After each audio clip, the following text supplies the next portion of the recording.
Assalamualaikum warahmatullahi wabarakatuh. Bagaimana kabarnya kakak-kakak kelas 4? Hari ini kita kembali belajar IPA. Hari ini kita membahas kembali manfaat gaya yang kedua setelah kemarin sudah dijelaskan oleh Miss Meli.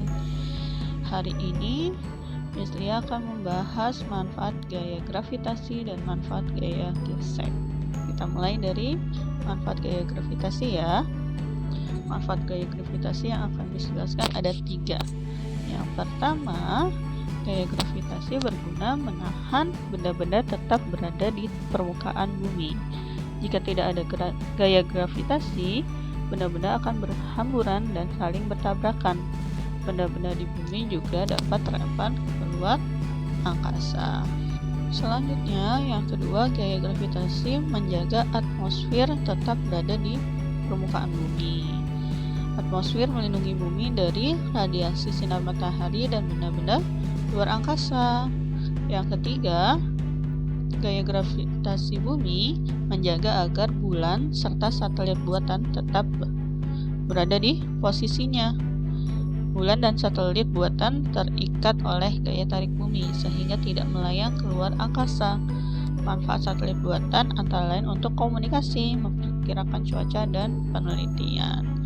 Itu ya manfaat gaya gravitasi. Selanjutnya kita akan membahas tentang manfaat gaya gesek. Manfaat gaya gesek ada 2. Yang pertama, gaya gesek membantu benda bergerak tanpa tergelincir. Ketika kamu berjalan, gaya gesek terjadi pada pertemuan antara sepatumu dengan lantai. Yang kedua, gaya gesek menghentikan benda yang sedang bergerak.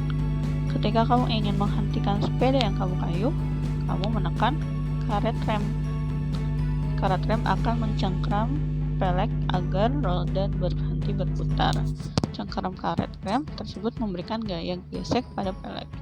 Antara permukaan ban dan jalanan juga terjadi gesekan sehingga sepeda dapat berhenti. Selanjutnya, kita akan membahas cara memperbesar gaya gesek. Manfaat utama gaya gesek adalah menahan benda agar tidak tergelincir. Oleh karena itu, ada beberapa cara yang digunakan untuk memperbesar gaya gesek. Yang pertama, menggunakan bahan karet. Bahan karet menghasilkan gaya gesek yang kuat jika bersentuhan dengan permukaan jalan atau lantai. Bahan karet digunakan untuk membuat rem sepeda, sol sepatu, tali timba sumur, dan berbagai ban kendaraan. Lalu yang kedua, menambahkan paku-paku atau pul. Paku-paku atau pul adalah struktur seperti paku yang biasanya terdapat di bawah bagian sepatu. Pul atau paku-paku ini dapat mencengkeram permukaan lapangan rumput atau salju. Pul digunakan pada sepatu pemain sepak bola dan sepatu pendaki gunung bersalju. Selain memberi manfaat, gaya gesek juga bisa merugikan. Berikut adalah contoh-contoh kerugian akibat gaya gesek. Yang pertama, menghambat gerakan. Hal ini sesuai dengan sifat gaya gesek. Benda yang bergerak selalu ditahan oleh gaya gesek. Akibatnya, gerakan benda menjadi terhambat. Yang kedua, mengikis permukaan yang bergesekan atau menyebabkan aus. Pernahkah kamu memperhatikan sol sepatu lamamu atau ban sepeda bekas? Permukaannya telah aus. Permukaan sol sepatu dan ban aus karena selalu terkikis saat bergesekan dengan lantai atau jalan. Lalu yang ketiga, memboroskan energi untuk mengatasi gaya gesek.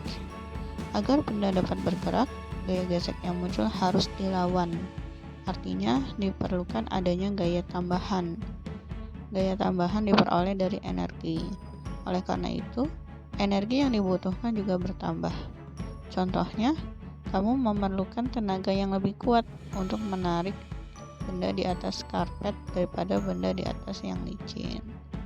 Selanjutnya, untuk mengurangi kerugian akibat gaya gesek, orang mencoba memperkecil gaya gesek tersebut dengan berbagai cara. Yang pertama, memasang roda. Roda yang menggelinding memudahkan benda di atasnya untuk bergerak. Dengan menggelinding, hanya sebagian permukaan roda yang menyentuh permukaan jalan. Ini akan memperkecil gaya gesek. Roda banyak ditemukan di berbagai kendaraan. Roda juga dipasang pada kursi atau troli belanja agar mudah digeser. Yang kedua, memberi minyak pelumas. Gesekan benda yang terjadi terus-menerus akan menyebabkan benda cepat rusak.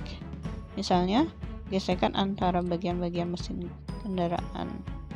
Gesekan antara bagian-bagian mesin tersebut memboroskan energi dan menimbulkan panas, sehingga bagian mesin menjadi cepat rusak. Jadi bagian-bagian mesin tersebut diberi oli agar tidak bergesekan secara langsung. Minyak pelumas diteteskan pada engsel pintu dan jendela sehingga permukaan yang bersentuhan menjadi lebih licin. Berkurangnya gesekan menyebabkan engsel tidak berderit ketika digunakan dan menjadi lebih tahan lama.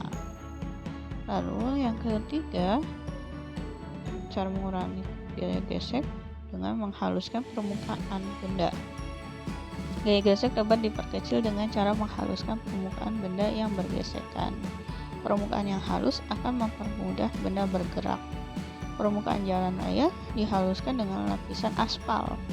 Lapisan aspal tersebut akan mengurangi gesekan antara ban kendaraan dan jalan, sehingga kendaraan dapat bergerak lebih cepat. Alhamdulillahirrahmanirrahim. Materi tentang manfaat gaya sudah selesai.